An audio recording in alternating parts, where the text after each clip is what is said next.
Nah, mari kita membaca lebih dahulu Yosua pasal 1 ayat 1 sampai 11. Semua kita membuka kitab kita lebih dahulu dan kita membaca Yosua pasal 1 ayat 1 sampai 11. Dapat saudara? Mari sama-sama kita baca. Sesudah Musa hamba Tuhan itu mati, berfirmanlah Tuhan kepada Yosua bin Nun abdi Musa itu demikian. Hambaku Musa telah mati, sebab itu bersiaplah sekarang, seberangilah sungai Yordan ini, engkau dan seluruh bangsa ini, menuju negeri yang akan kuberikan kepada mereka, kepada orang Israel itu. Setiap tempat yang akan diinjak oleh telapak kakimu, kuberikan kepada kamu, seperti yang telah kujanjikan kepada Musa. Dari padang gurun dan gunung Lebanon yang sebelah sana itu, sampai ke sungai besar yakni sungai Efrat, seluruh tanah orang Het, sampai ke laut besar di sebelah matahari terbenam, semuanya itu akan menjadi daerahmu seumur hidupmu. Seperti aku menyertai Musa, demikianlah aku akan menyertai engkau. Aku tidak akan membiarkan engkau dan tidak akan meninggalkan engkau. Kuatkan dan teguhkanlah hatimu, sebab engkaulah yang akan memimpin bangsa ini memiliki negeri yang kujanjikan dengan bersumpah kepada nenek moyang mereka untuk diberikan kepada mereka. Hanya kuatkan dan teguhkanlah hatimu dengan sungguh-sungguh. Bertindaklah hati-hati sesuai dengan seluruh hukum yang telah kuperintahkan kepadamu oleh hambaku Musa. Janganlah menyimpang ke kanan atau ke kiri, supaya engkau beruntung kemanapun engkau pergi. Janganlah engkau lupa memperkatakan kitab Taurat ini, tetapi renungkanlah itu siang dan malam, supaya engkau bertindak hati-hati sesuai dengan segala yang tertulis di dalamnya. Sebab dengan demikian perjalananmu akan berhasil dan engkau akan beruntung.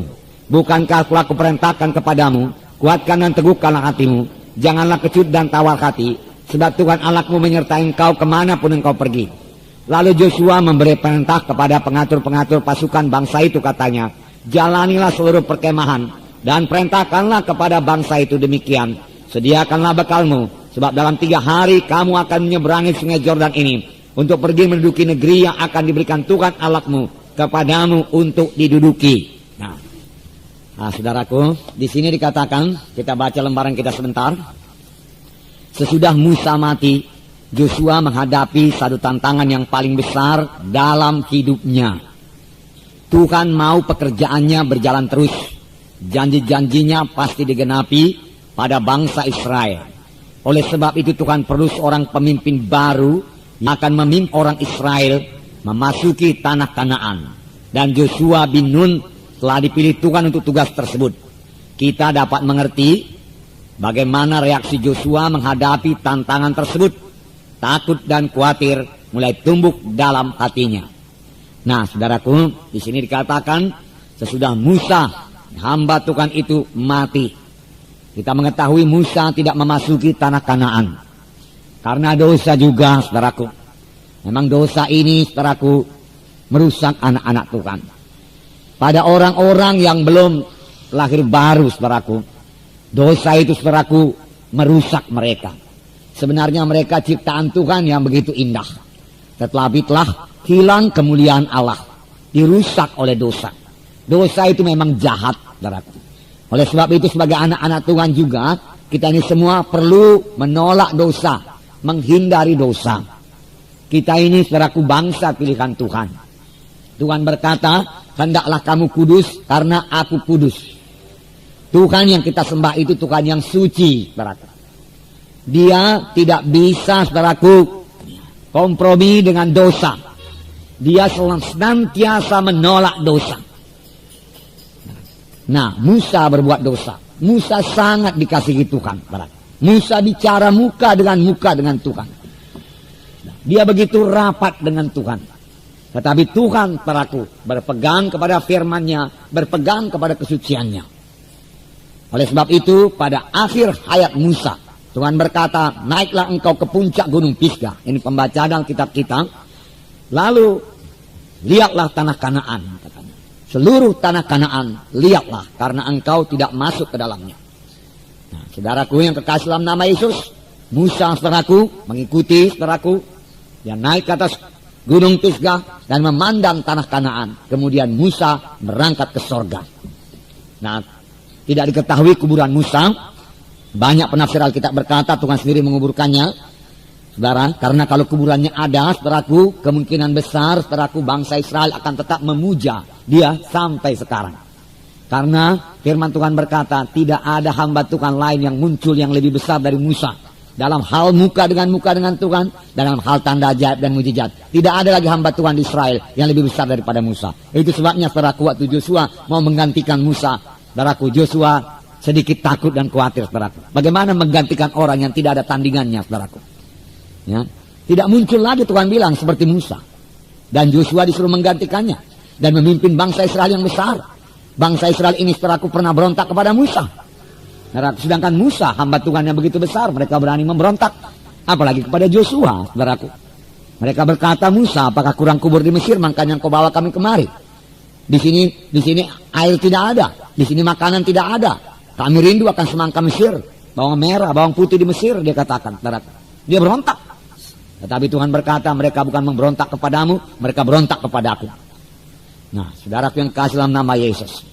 Jadi Musa mati, saudaraku. Tetapi syukur ada penerusnya, saudaraku. Ada muridnya, saudaraku. Biar semua kita punya murid, saudaraku. Walaupun kita belum mati, saudaraku. Haleluya, saudara. Nah, saudaraku yang kasih dalam nama Yesus. Firman Tuhan berkata, muridkan, saudaraku. Pemimpin SKS bagus punya murid, saudaraku, supaya SKS-nya bisa terbelah menjadi dua, saudaraku. Ya. Bukan mesti mati dulu baru punya murid, saudaraku. Nah, saudara, kalau mahasiswa yang sudah kitab Rema, dia sudah mengetahui bagaimana persiapan Joshua ini. Sangat matang sebetulnya, saudaraku, untuk menggantikan Musa, saudaraku. Luar biasa bentukan Tuhan kepada Joshua, saudaraku. Nah, saudaraku yang kasih dalam nama Yesus. Jadi Musa mati, ya. Dia mati sebagai hamba Tuhan. Dan firman Tuhan berkata, saudaraku, Musa berumur 120 tahun ketika ia mati, matanya belum kabur, kekuatannya belum hilang. Diberkati Tuhan, penuh dengan Roh Kudus. Saya yakin ini juga berkat penuh dengan Roh Kudus. Mari kita klaim, saudaraku. Ya. Saya mengklaimnya ini, saudaraku. Karena saya butuh, saudaraku, kekuatan, saudaraku. Karena firman Tuhan berkata, jikalau roh dia, roh Yesus, Roh Kudus yang membangkitkan Yesus dari kematian tinggal dalam kamu, maka roh yang membangkitkan Yesus dari kematian akan menghidupkan tubuh-tubuh kamu yang fana. Musa begitu penuh oleh roh Tuhan, sehingga matanya pun tidak perlu kabur, saudaraku. 120 tahun, kekuatannya belum hilang. Demikian juga kita lihat, saudaraku, orang-orang percaya yang ikut bersama dengan Musa, yaitu Joshua dan Kaleb. Dua-dua, saudaraku, luar biasa, saudaraku, kuat dan sehat, saudaraku. Baik secara badani mereka sehat, saudaraku. Haleluya, saudara. Ya. Nah, tapi kalau kita mau mati sebagai hamba Tuhan, biarlah kita hidup sebagai hamba Tuhan. Haleluya, saudara. Ya. Nah, jadi sesudah Musa mati, Joshua menghadapi tantangan yang paling besar dalam hidupnya. Kalau mau disuruh berkata, Tuhan, siapakah aku? Joshua berkata kepada Tuhan, bukankah Musa luar biasa, Tuhan? Bukankah Musa yang membelah laut Kolsum?